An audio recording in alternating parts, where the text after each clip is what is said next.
What is up, mi amores? This screen's a little, boop.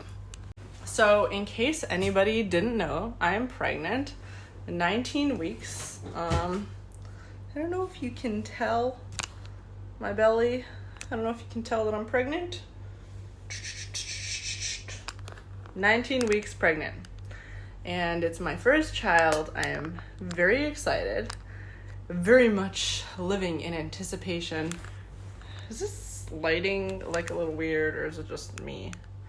But anyways, last video we were in Seminyak. We were taking a break. Andrew and I were trying to take a break from Ubud. We've been living in Ubud, Bali for the past I guess now it's like 8 or 9 months in Indonesia, and we have enjoyed it very, very, very much for many reasons. Like today we were actually just talking about how much we were going to miss diving. We're going to miss scuba diving because in most of the other places that we were in, we didn't have such awesome scuba diving and surfing at our fingertips. I mean, we live on an island, so any kind of water stuff that you crave is there at your fingertips, and there's lakes and waterfalls. There's everything.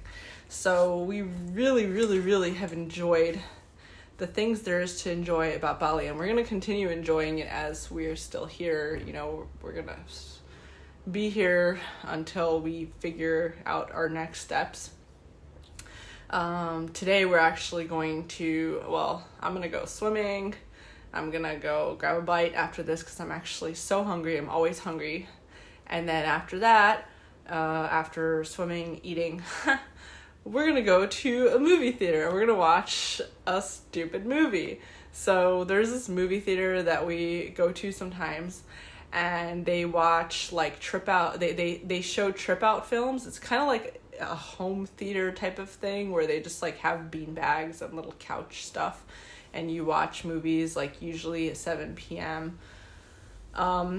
It's not like a cinema where they are always showing movies. It's more just like a place that they have movie nights sometimes, and like they have it usually a few times a week. So we just really love it because while you're watching a movie, you can get, it's also, they have like a vegan restaurant. You can have like vegan food, vegan, gluten-free, dairy-free. Like they have all these like different healthy stuff that you can basically have like a purely sugar-free keto like nut brownie, and they're so delicious. They just have like all kinds of foods, and it's really fun. And the movies are usually like really crazy movies, like not the kind of movie you would want to see at a cinema. Like it's not the kind of movie that you would watch for enjoyment, but the movies are so like stupid or like ridiculous that it becomes funny and fun. And like usually we go watch some of these crazy movies, and because that's how they do it. They pick the most rated R, most crazy horror films. Like tonight we're gonna watch a horror film tonight, and it's a horror comedy. So like they just try to find the craziest movies to show at these movie nights, and you get to like eat yummy food while like sitting on these bean bags or couch things and watching. So anyways, like just stuff like that. Bali is fun. I know that because we've been making a really important decision about whether or not to stay in Bali,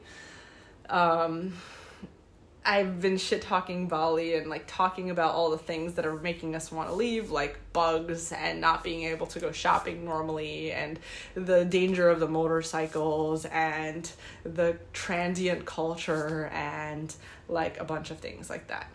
But I haven't really been really highlighting the great things, which if you watch some of my other videos, you'll see that Bali is a lot of fun. And the good stuff are really great. And there's a reason why so many people are moving to Bali all the time. And there's a reason why so many people come as tourists. And the massages, oh my God, to die for. Amazing massages, really. And that's actually going to be one of the things I miss the most, for real, is such cheap Like, by cheap, I mean the cheapest massages that you will find anywhere in the world. Like, really, a $7 1 hour deep tissue massage, you won't find this quality anywhere in the world. Especially not this price. So it's like a really bittersweet decision that we've made after this time to move again. And it won't be a full move, like we are going to come back. So it's just going to be for like convenience, because there's certain conveniences. For convenience and business, it's going to be sad to say goodbye to the birthing center here, because the birthing center here is really, really great. Like, I was really excited to give birth there, honestly. But for the purpose of convenience, family life, business connections, stuff like that, we have decided to spend time in another place, and that's probably going to be in Colombia, because that's where we lived before and we know people there. We understand the system. It's a great country. We feel good about investing more in that country, investing more of our time, energy, whatever. And then, as I mentioned also last time, Israel, because that's where my family is. Israel is where my family is. And Israel also has really great opportunities, and there's all kinds of innovation. There's a lot of money flowing through Israel. There's a lot of great talent, great people that are being attracted to Israel. My sister was telling me, my sister is in Israel. My sister was telling me, you know what's so interesting? So many Chinese people have been moving to Israel lately. Why are so many Chinese people moving to Israel? You know, you would think that only Jews want to go and live in Israel, but there's all kinds of people there. There's all kinds of people that go live in Israel. When you take away the news, and you know, the news is the kind of people that spend all their day watching the news are very different than the kind of people that are making a lot of money, like, and innovating. They're the kind of people that would go to Israel are generally going for opportunity. They're going because they're trying to sell some kind of talent, skills, whatever, you know. So like, it's just attracts a certain crowd that we would want to leverage for sure.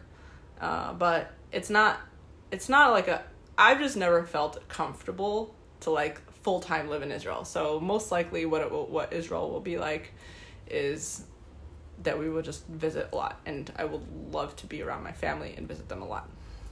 But I just don't like I just have never felt so comfy with the lifestyle, because also maybe it's because when I was in Israel, usually like most of the years that I spent like going back and forth to Israel a lot when I was younger, I was very religious, so I was in more religious circles, and I think maybe that's part of it. Why I just didn't feel like, I don't feel like I can like let go and breathe and relax. But so maybe that will change too. So yeah, Colombia, Israel, very different countries. And so someone someone in the comments asked, and I really appreciate this comment. You asked, why aren't you going back to the United States? Or why did you leave from the United States? And that's a really good question, because it's like, well, obviously, right? Like, from having a baby, like, we're both American citizens. Like, we spend our whole lives in the United States. Well, why don't we give birth in the United States and live in the United States and have our family there? We have Amazon Prime. You know, if we're leaving for the sake of convenience and safety, I mean, there's plenty of safety and convenience you can find in the United States. You don't have to live in downtown Dallas. You can live in somewhere else that is safe. You don't have to live in Skid Row. So, I think for me, I can't speak for Andrew, but I feel like it's probably similar for Andrew, is like, we've spent our whole lives in the United States. We left because we wanted to change, not just in our environment, but in ourselves. We were growing, we were like evolving as people. We were like trying to level up who we were, and it just who we were, or so the way that for me, how it was is like, I was trying to level up, and what I was able to bring to the table in the United States, it just wasn't translating the way I wanted. I wanted to be powerful. I wanted to be, honestly, I was really in my fight or flight, in survival mode for like most of the time I was in the United States. I was in survival mode for most of my life, basically. But leaving the United States took a lot of that away. Part of it is just being in a different environment. Like, you know, the US is such a big country that it's really not enough to just like move from one city to another. Like, even if the cities are so different, you're still speaking the same language, you're still in the same culture. American culture is a thing. It's kind of a bubble. And you don't really see it until you spend a lot of time in other cultures. And I knew that it existed because I come from other cultures. But still, it's still very hard to see it until you've spent enough time in other cultures. Sorry, the lighting, see, my face is clearer now. You can actually see my face clearer now. So it's just really hard to snap out of whatever patterns you were in when you're just moving from one city to another in the United States. Like, I had really deep patterns, and I'm still working on them, and it's like moving to another country tends to do the trick. Really, like, you're in a different language, in a different paradigm. A paradigm is like that's like your sense of reality, your sense of like how things even work, how to even think, like your framework of how to even like process your thoughts. And I really needed a shakeup on how I process my thoughts, because I just wasn't getting that from moving from one city to another in the United States. So there's things that I really, really, really didn't like about being in the States. But honestly, when I look back over the past few years, like since we've left the States and since I started like this nomad offshore life, whatever type of living, it's not even so nomadic anymore. It is feeling more settled than even life did in the States. But so like what I'm realizing over the past few years is that I don't think I had as much of a deep problem with being in the States as I did with I just needed to change personally. I needed to change, and I wasn't getting it from staying in the same culture and the same language, around the same triggers. You know, I used to work in politics, and politics is really intense and overwhelming. And if you try to leave politics and you're trying to get out of, you know, I felt kind of pigeonholed, you know, because I was kind of, when I was in politics, you know, people knew me, my name was out there, you know, and I felt like I couldn't really get away from it because everywhere in the United States that you go, everybody knows who Trump is. Everybody knows who Fox News is. Everybody knows who these politicians, this and that. You know, and not only other people know, but you know, you're constantly reminded of it. You're constantly thinking about these things. You can't really get away from it. You can't get away from, and so that's just one aspect. There's the politics, there's the cultural stuff, there's the dynamics, the male-female dynamics. So for me, I wanted to start a family. The male-female dynamics in America are very different than male-female dynamics in other places in the world. Other places in the world, their problems between men and women is very different. What I noticed. Among Americans, the way that men and women relate to each other is very different. And it's in a way that I think was making me a little dry, if that makes sense. As a woman, it was making me, it just didn't really speak to me. It just felt very androgynous. The women are hyper responsible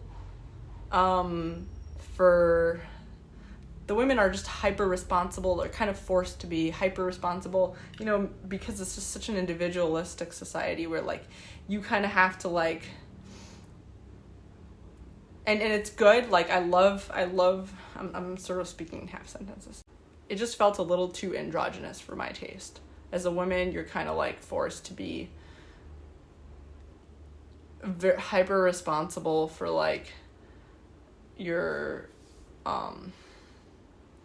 you know, career, the finances of a household, stuff like that, the men just kind of felt very soft and limp, if that makes sense. Soft and limp. I don't know if that's like a good example, but like I just kind of felt like the dynamic that men and women had with each other was not very attractive to me. It was starting to feel very stale.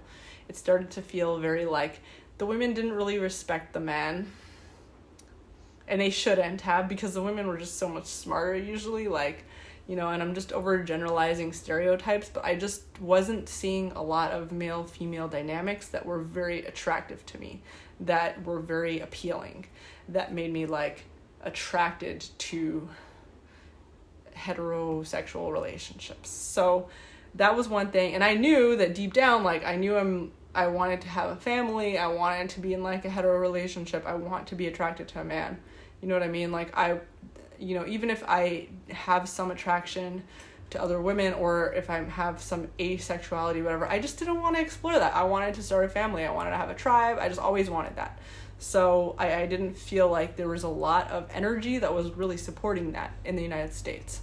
And I also felt very pressured to, like, cater to things that I don't care about, cater to people's, like, stupid sensitivities about stupid things I don't care about. Like, I have things that I care about that I want in my life. I want my stuff. I want happiness. I want wealth. I want prosperity. I want a tribe. I want to get things done. I have one life on this planet. I want to do it. And I just didn't feel like the energy, like, in the States, like, I just wasn't seeing a lot of it. Like, there were some people that were, like, kind of go-getters and doers, but, like, you kind of also had to be an asshole to, like, move all the garbage out of the way, because, like, most of the culture is, to me, like, kind of loserish. Like, people are just, like, more wrapped up in, like, emotional problems, mental problems. Another thing that really, really, really scared me was just the medical system is so systemized, and everybody has a medical disorder or a mental health disorder. Like, everyone is just so messed up by chemicals. Like, their DNA is, like, mutated. People are, like, walking mutants because they're just, like, living in chemicals, consuming chemicals. And then also, like, people aren't, like, naturally operating based on, like, how their bodies would without all the constant medical interference and pathologizing everything. The psychiatric drugs, everybody's on psychiatric drugs, tons of side effects, it's just abnormal the way it's really hard to relate to people that are not operating in their natural selves, in a natural, unmedicated way. It's like it's a very medicated society, and it's just really hard to survive and cope in an unmedicated society. It's hard to feel it through your feelings. It's hard to not feel crazy all the time. It's hard to not go down a really dark path in your brain. And, like, I went through really dark times growing up in the States, and, like, you know, I think that I really only realized the extent of that after I left. Like, you know, I talk about, like, wanting to end my life and all this stuff, and, like, feelings unraveling, and, like, a lot of it did unravel after moving out, but it's like it didn't even feel safe to unravel in the States. Like, you know, all this emotional processing was never allowed to happen in the States because the environment wasn't even safe to process feelings. It really wasn't a safe place for that. I wasn't finding it. I just wasn't finding.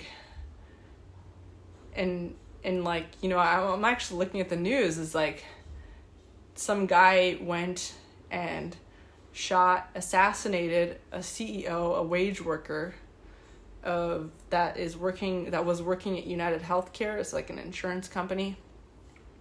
And the kid who assassinated that guy in broad daylight is now, like, being branded as a hero. And the weird thing is, first of all, two things that I noticed is interesting. One thing I find is interesting is that you could raise a family, a tribe of 6 children, very wealthy. They could be heirs to a famous, wealthy family in Baltimore. Well-adjusted, you send them to prep schools, very educated, all these things. And your kid could still turn out to be a murderer that goes and an ideological murderer. That's another thing I really disliked about American culture. Extremely ideological and moralistic. And very stuck in like one paradigm of an ideology and morals, and just like obsessed with and very, to me, very toxic. Like not something that ever made me feel safe. Because I have spent so much time around different religious groups that like I just can't. It doesn't make me feel safe. And it is a religion in the States. The way people are, it's a religion, even if they don't see it that way. The obsession with like good and evil, obsession with like hating the rich and what they perceive as the rich. So the other thing that I found interesting about this kid that shot up the CEO guy, Luigi Mangione. So the CEO guy was a wage worker. He was working. He was a employee who was paying employee taxes at an insurance company. And his death was celebrated all over my Twitter, my TikTok. Every single person is celebrating his death because he is the representative of capitalism and wealth in America. So his death is being celebrated as like the icon of like what is wrong with capitalism. And it's like, dude, this poor guy, he is poor. You don't understand. Like, I feel so bad for people that are celebrating because like, how poor are you that you never ever were exposed to the concept of real wealth? Real wealth is not these CEOs are puppets. They're puppets for some company. They're working wage workers. They're working like a dog all day. He had a family, he had children, he had a wife and children like that don't get to see him because he's prostituting himself all day for this company. And then some actually rich kid goes and shoots him up and his death is a celebration. And that's so that makes me feel so unsafe around such a culture too. It's like, they're like, well, he was evil because he worked for insurance company that was profiting off of people's misfortune. Okay, first of all,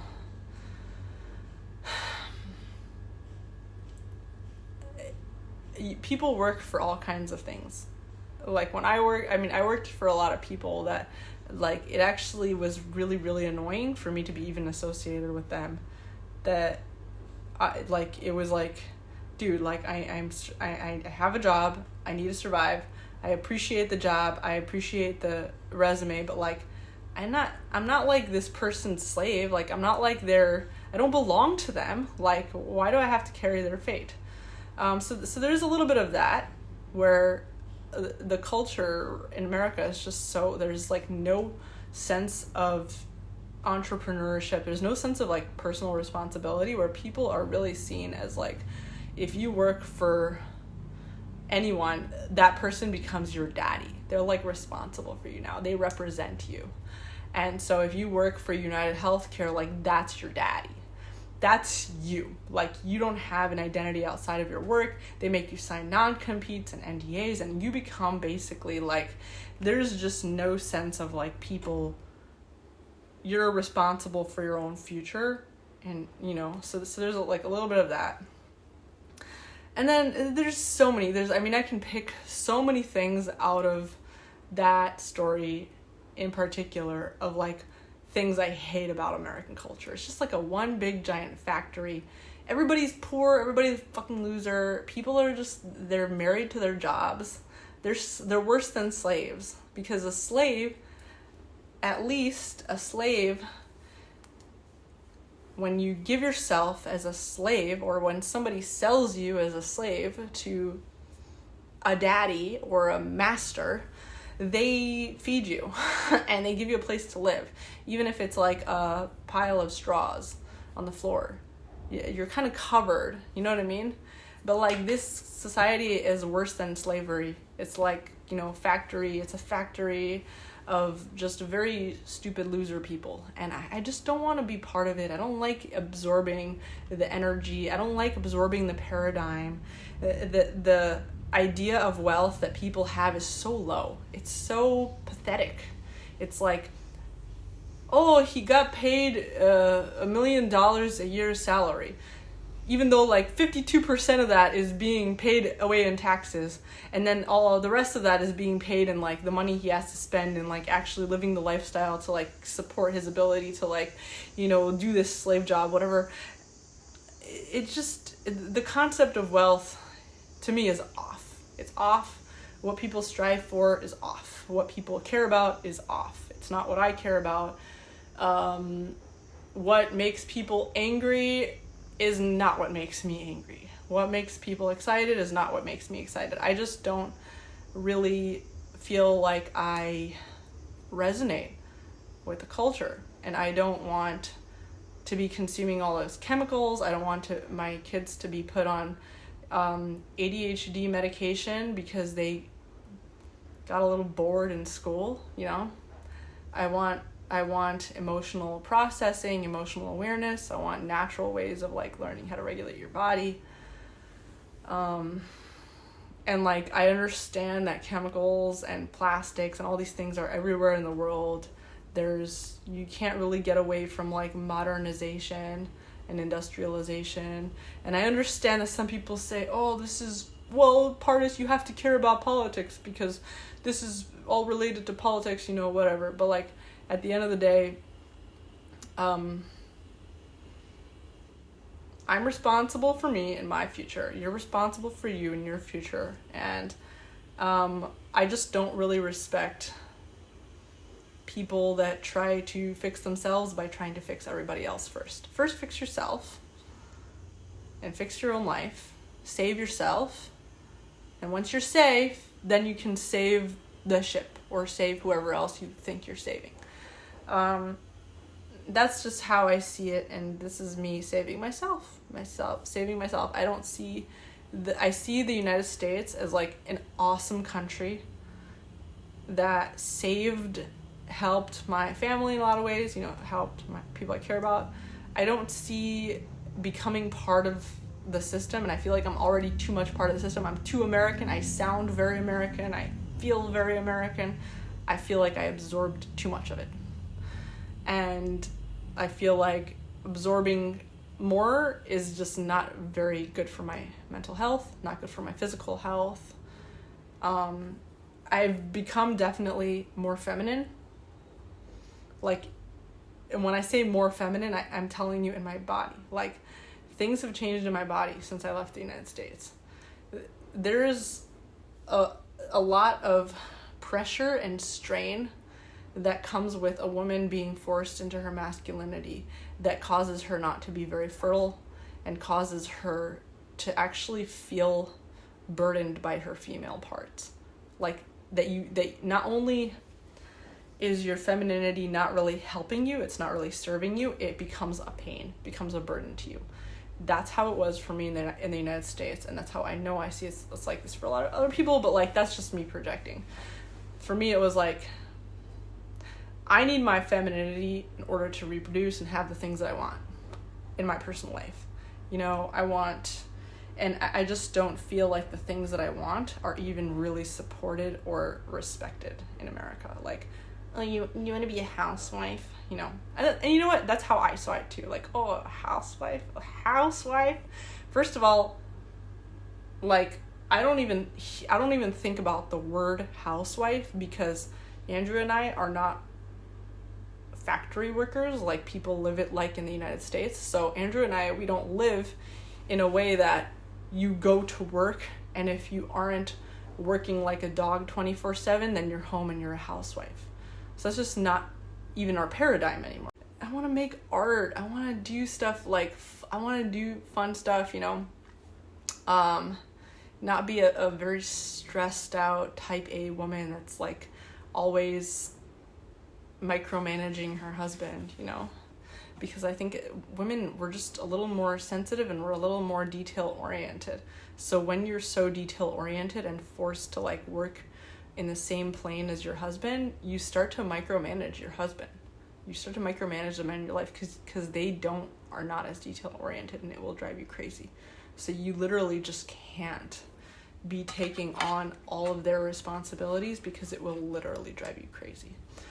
To just even to just watch them doing it, you're like, oh my God, why are you doing it like this? Why are you not doing it like this? So it's like, that's what being the equivalent of a housewife to me is, like letting my man take on responsibilities that would stress me out too much. Leaning on him a lot more than I would have if I were in the States. If I were in the States, it would have been a little more egalitarian. I would have been probably taking on a lot more stress just to survive. And there would be no baby making. There would be not even a lot of sustainable love making either, because I would have been under like way too much stress. I think a lot of women they're just in their masculine. And also, like, it's like, if you're doing everything yourself as a woman, you don't really need a man. Like, what is a man for? And that's how a lot of these families live. I just don't like it. I don't like it. It's not appealing to me. I don't want anyone in the comments to be defending American lifestyle. It's just not appealing to me. I know that people are happy doing it. It's not appealing to me because I have a certain way that I like to be. So that's like another thing is like, I just don't want to be in an environment where I'm kind of feeling pressure to be like other people and to be, you want to be around people that are like kind of more like you, or that kind of want more of the things that you want. And I think that in America, like, if you're not working like a dog as a no-name dog in some like nameless corporation factory, you're just not seen as powerful. People just don't see that as powerful to like care about other things, just because like it's just really hard. There isn't really a concept of existing out of the system. Being an entrepreneur, selling things in your own time, working outside of like a hourly 9-to-5 system. The concept of like a lot of people here in Bali, the way they live is like they live on investments and savings and actually more passive income, because you just can't live here on constant active wage working because you can't get a job. So the expats are living mostly on investment income, rental income,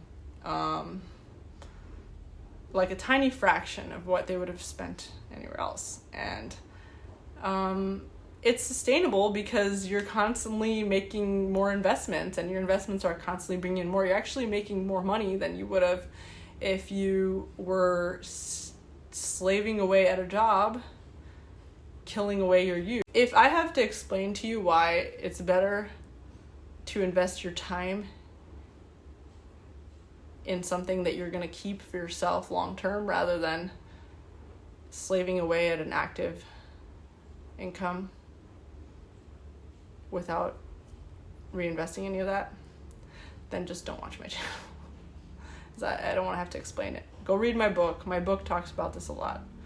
Talk a lot about this. An investment machine that brings you a little bit return every month, but it's going to become more long-term, is much more valuable than a wage job that will pay you a certain amount every month, but then you have to like put that amount into like sustaining you for the time that, getting a place to live near your job, paying for the food at your job because you didn't have time to cook food at home, getting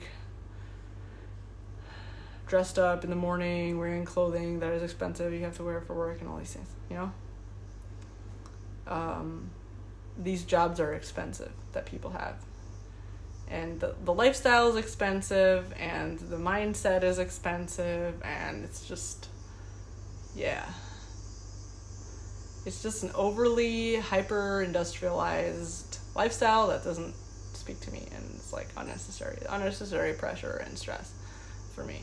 So I miss Amazon Prime. miss Amazon Prime.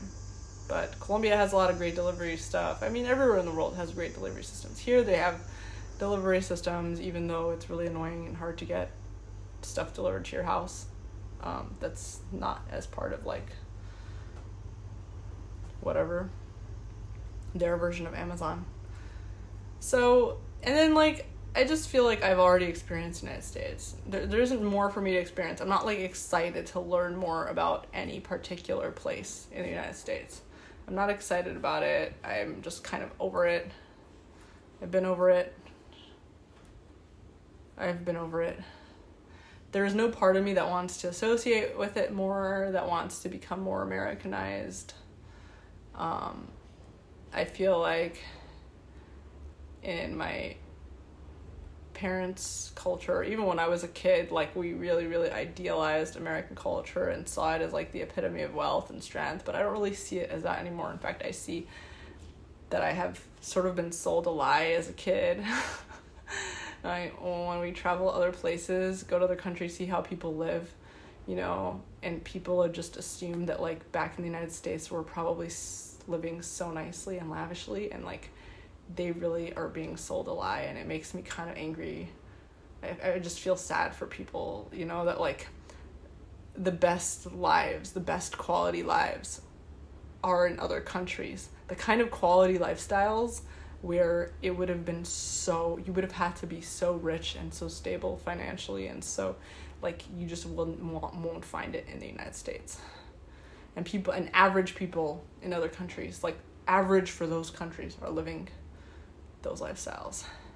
So that kind of stuff is just like, ugh. I just feel like I've been kind of fed a lie, and I don't really want to. Yeah, I don't want my kids to become serial killers and mass shooters.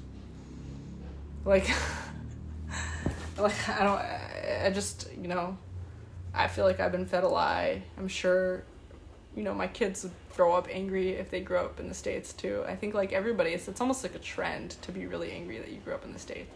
And being proud to be American, like there are some people that are proud to be American, but like I genuinely think those people are either extremely wealthy, that they're able to like live,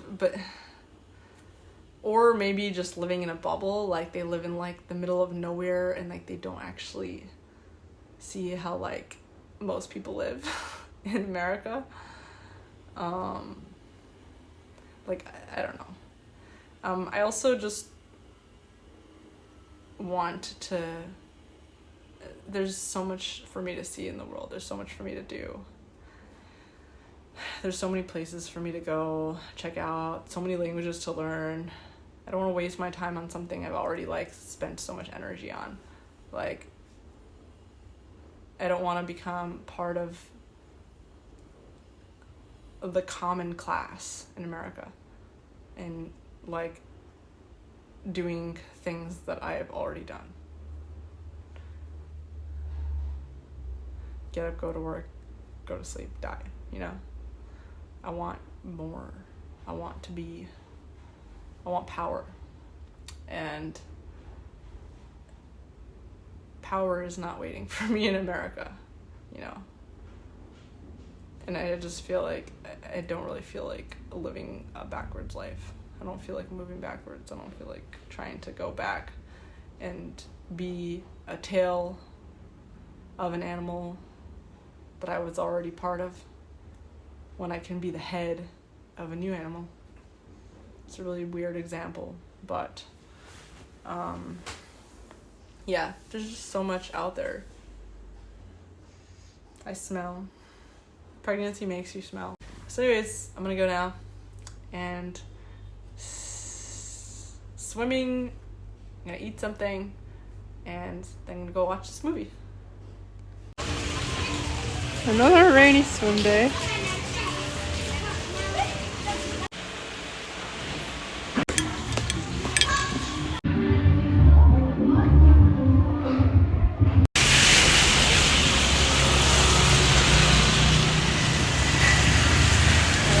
Pizza time. Got some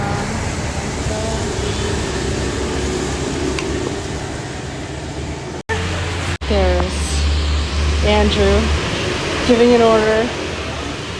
We go. I'm not going to be able to use this because it doesn't. Oh, okay. All right. Pizza time. Okay. It's really hard to tell your face.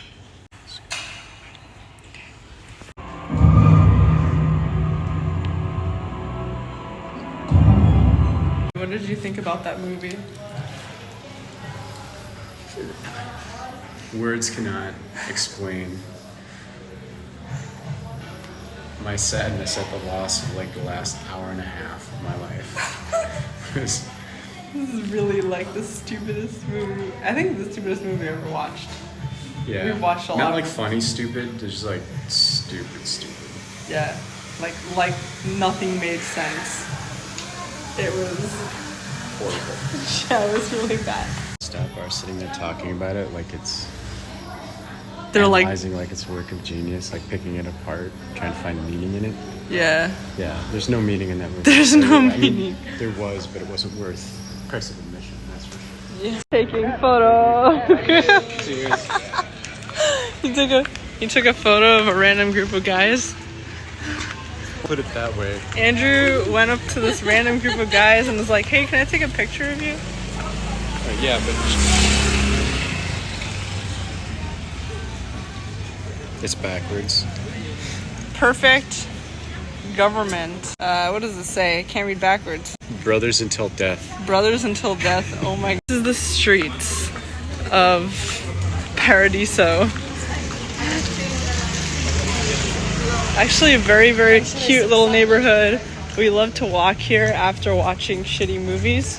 It's our favorite thing to do is to watch a shitty movie and then try to like Rank the movies we've seen. okay, we saw what was Saltburn. the best one? What was the best one? The best one was the one with George Clooney Wolves. and Brad yeah, Pitt, Alone yeah. with Wolves. Yeah, it was That Brad was Pitt. an actual movie. Yeah, that was a good one. Saltburn was very disturbing. Sorry, babe. And like it had great production value. Saltburn was disturbing. But yeah. What about The Substance? It went on way too long. I mean, I appreciate Demi Moore, but it was too much. It was it got ridiculous. What about the first movie we watched with Richie? Christina Ricci? Yeah, What was that movie called again? I don't remember, but it was also kind of disturbing. Yeah. That was it felt Tarantino-esque. that Yeah. movie. Yeah. I feel like are we missing one? Yeah, we watched a few like weird. There was one that was like, oh, I don't remember. There was one that was like about World War II. Oh, that was Forget what it's about called. that photographer, the World War II Yeah. photographer. Lee. Yeah. I feel like that movie dragged on and was trying to like kind of preserve a legacy, but it traded off that preservation for entertainment. Like they sacrificed the entertainment factor. So I feel like so they just shot themselves in the foot and nobody's ever going to remember that movie or want to ever go see it because it just didn't have the entertainment value. Yeah. This is the street that we're walking down. It's so pretty. It's so pretty at night. It's cute. So nice to walk down. This is a beautiful man that I get to walk down the street with. Is that all? I feel like we've seen more. I do too. Whatever we want them So to watch. Andrew has this grand idea where we're gonna move to a town that has no cinema, just like this one, where there's no cinema and a lot of expats that are like dying to watch movies, and They're just bored out of their mind. yeah, just really bored, and just play the shittiest movies we can think of just to torture people. And A captive audience. yeah, that's exactly what they do here. They show the worst movies they can think of to expats. Oh, my hair is crazy. Like, I just want to go, like, relax and eat a bucket of popcorn and then, like, you know, a movie. But instead, I feel either slightly traumatized or insulted by every single movie we've seen. Yeah. So we just saw someone that we recognize. Like she's always on the street every time we pass by, and we always tell her about like the latest shitty movie that we watched when we came here. And she just told us that there's in our neighborhood where we live, because there's just been a lot of crazy weather lately. A tree fell on two people. Two tourists, and they died. During like a windstorm. Yeah. Right by our house. Right by our house. A tree fell on two people and they died. We had no clue. Yeah. So now we have to be really careful. In addition to these crazy motorbikes, you have to be careful about trees. And monkeys. And rabies.